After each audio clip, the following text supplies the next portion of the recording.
یہ چیزیں جو اس وقت میڈیا کے اندر آ گئی ہیں، ٹک ٹاک وغیرہ وغیرہ، اس میں نوجوان نسل مزاح کو دیکھنے کے لیے اپنا سارا کا سارا وقت ضائع کر رہی ہے اور گیموں پر اپنا وقت ضائع کر رہی ہے، جبکہ آج کی اس نوجوان نسل کو اپنے ماضی کو یاد کر کے مستقبل کو سنوارنا تھا. اور اس کے لیے جب تک تاریخ کو سامنے نہ رکھا جائے اور پھر ہم مسلمان تاریخ اسلامیہ کو سامنے نہ رکھا جائے تو ہم آنے والے وقت کی زلفوں کو سنوار نہیں سکتے. تو اس لیے میں یہ سمجھتا ہوں کہ ٹک ٹاک پر بھی اگر اچھے اسباق دیے جائیں، ہمارے جو فلسفی، ہمارے جو سائنسدان گزرے ہیں، ان کی تاریخ کو یہاں پر رقم کیا جائے اور لوگوں کے سامنے اس کو پیش کیا جائے. یہاں پر قرآنی آیات، ان کے دروس، ان کے احادیث، ان کے مطالب، ان کے مفاہیم، ان چیزوں کو اگر سامنے لایا جائے تو نوجوان نسل کو بے راہ روی سے بچا کر اسے صراط مستقیم پر گامزن کیا جا سکتا ہے. اور ان کے لیے یہ بہترین سبق ہوگا کہ وہ ان چیزوں کو چھوڑ دیں اور اپنے مستقبل کو سنوارنے کے لیے کہ ہمارے آباء و اجداد نے کس طرح اسلام کو پھیلایا، کس طرح انہوں نے دین کی خدمت کی، کس طرح انہوں نے اس سائنس کے اندر ترقی کی، کس طرح انہوں نے کتب خانے بنائے، کس طرح انہوں نے فتوحات حاصل کی. اگر اس جانب قوم کی نظر اور بالخصوص نوجوان جنہوں نے آگے چل کے زمام اقتدار کو سنبھالنا ہے، ان کی رہنمائی کی جائے تو میں یہ سمجھتا ہوں کہ اس سے مثبت اثرات مرتب ہوں گے اور ہمارے نوجوان اس قابل ہو جائیں گے کہ وہ آئندہ اپنے ملک کی اقتدار کو سنبھال سکیں اور بہتر انداز میں اس کو چلا سکیں. ماشاءاللہ. اب دیکھیں کہ ٹک ٹاک کا پروڈکٹیو یوز کیسے ہو سکتا ہے. بجائے اس کے کہ ٹک ٹاک کے اوپر آپ میمکری کریں اور ولگیرٹی کو ہوا دیں، آپ ٹک ٹاک کو کسی یوزفل میسج کے لیے بھی یوز کر سکتے ہیں، جیسا کہ پیرنٹس کی رسپیکٹ کے لحاظ سے، فرینڈشپ کے لحاظ سے، اور ملک کے اندر غریبوں کی کس طرح سے ہم مدد کر سکتے ہیں، لوگوں کو کس طرح ہم اپنی اہلیت سے اور اپنے ٹیلنٹ سے لوگوں کو فائدہ پہنچا سکتے ہیں. اس طرح بھی ہم ٹک ٹاک کا یوز کر سکتے ہیں. ہمارا آپ سے تیسرا سوال ہے مولانا صاحب، آپ بیان فرما دیں کہ اس وقت جو پینک سچویشن ہے کرونا وائرس کی وجہ سے، اس میں ہمارے تعلیمی ادارے، مذہبی ادارے، اسکول، کالجز، یونیورسٹیز بند ہیں، جو کہ ہمارے ارننگ ایکسپیکٹڈ ادارے ہیں، وہ تو بند ہیں. جبکہ دوسری جانب جو مارکیٹ پلیسز ہیں، جو کہ ایکسپینسز کی پلیسز ہیں، جہاں پہ زیادہ زیادہ ایکسپینس ہو رہے ہیں، تو کیا یہ ٹھیک فیصلہ ہے کہ مارکیٹ کی پلیسز تو اوپن ہیں جبکہ تعلیمی ادارے بند ہیں؟ اس کے بارے میں تھوڑی سی رہنمائی فرما دیں. جیسے کہ آپ نے ابھی فرمایا ہے کہ تعلیمی ادارے بند ہیں، اس کے ساتھ اگر یہ بھی شامل کر لیں کہ کاروباری ادارے بھی بند ہیں. بالکل. اور صرف تعلیمی ادارے، وہاں تعلیم دی جاتی ہے، ان کو اس لیے نہیں بنایا جاتا کہ وہاں سے کہ وہ ایک صنعت ہے. علیحدہ بات ہے کہ آج بعض لوگوں نے اس کو صنعت کا درجہ دے دیا ہے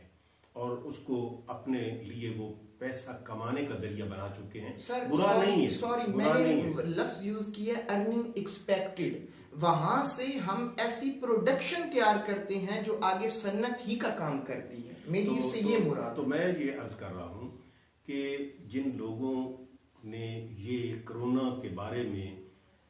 شعور بیدار کرنا تھا قوم کے اندر کہ یہ بیماری ہے اور اس سے بچا کیسے جا سکتا ہے، ان کی پوری توجہ اس بات پر مرکوز ہے کہ منڈیاں تو کھلنی چاہیے، ریلیں تو چلنی چاہیے، بسیں تو چلنی چاہیے، منڈیاں آباد ہونی چاہیے، میڈیکل سٹورز کھلنے چاہیے. کوئی شک نہیں کہ اس کا تعلق کسی بھی بندے کے کھانے اور پینے کے ساتھ تعلق رکھتا ہے، لیکن کھانے پینے کے لیے تو جانور بھی موجود ہیں. اگر آپ اس طرح وہاں پر بیٹھ کر جو یہ آپ کا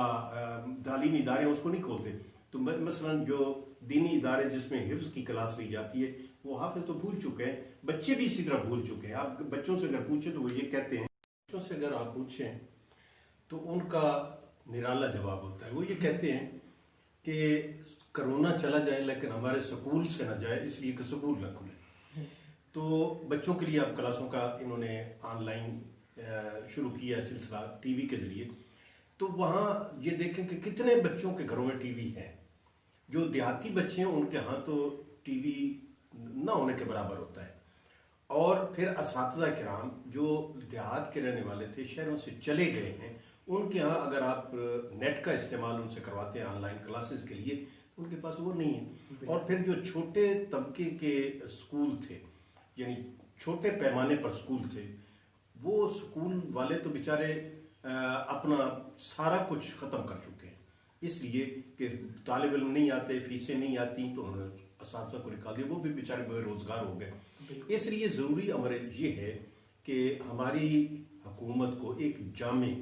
قسم کا منصوبہ بنانا چاہیے تاکہ بچوں کا تعلیمی سال جو ہے وہ متاثر نہ ہو. میں نے چائنا کے کئی کلپس دیکھے ہیں نیٹ پر, اس میں انہوں نے ایس او پیز کا خیال رکھتے ہوئے یہ کلاسیں شروع کی ہیں, اور بچے بڑے ادب و احترام کے ساتھ آتے ہیں اسکول کے اندر, اور ایک جگہ پر آ کر ان کے بوٹوں پر وہ سینیٹائزر جو ہے وہ لگایا جاتا ہے, پھر آگے وہ ہاتھ دھوتے ہیں, پھر اس کے بعد آگے جا کے وہ جو بھاپ ہے اس کا استعمال کرتے ہیں, اس کے بعد وہ کلاسوں کے اندر ایس او پیز کے تحت بیٹھتے ہیں. یہ کام اگر ہماری حکومت کرنا چاہے تو یہاں پر بھی ہو سکتا ہے. اگر یہ کر سکتے ہیں کہ کلاسز یہ جو دکانیں ہیں وہ 7 سے اتنے بجے تک کھلیں گی, تو اگر کسی سکول کے اندر جگہ کم ہے تو ایس او پیز کو ملحوظ خاطر رکھتے ہوئے ان کی کلاسوں کے اندر جو ہے وہ آپ فرق رکھ دیں کہ صبح 8 سے 9 بجے تک فلاں کلاس ہوگی, ایس او پیز کے تحت وہ بچے بیٹھیں گے, 9 سے 10 تک فلاں کلاس ہوگی, اس کے بچے وہاں اسکول کے اندر بیٹھیں گے.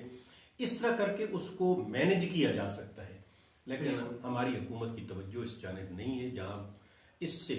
تعلیم کا نقصان ہو رہا ہے وہاں اساتذہ کا بھی نقصان ہو رہا ہے, اور ان بیچاروں کو تنخواہیں نہیں ملیں گی تو وہ اب اس قابل نہیں ہے کہ مزدوری کر سکیں.